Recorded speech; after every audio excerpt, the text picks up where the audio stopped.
Although she was the eldest daughter of a noble family, she was treated like a maid by her younger sister. 渋い。入れ直して。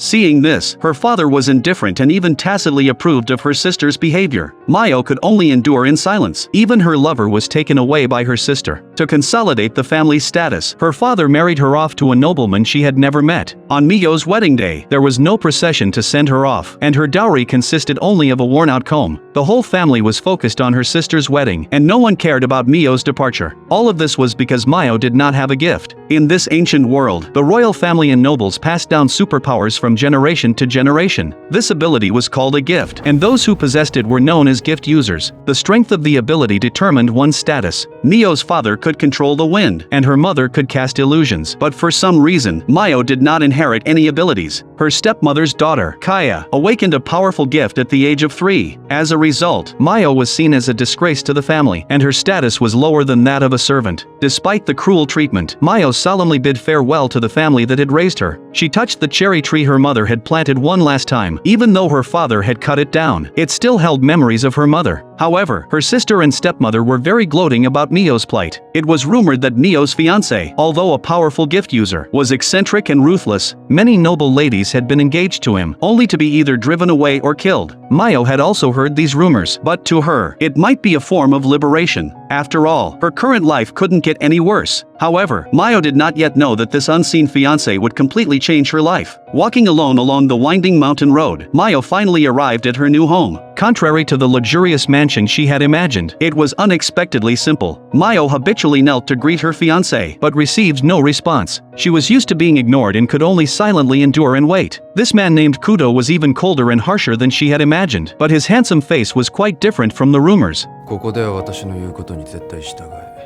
出て行けと言ったら出て行け、死ねと言ったら死ね。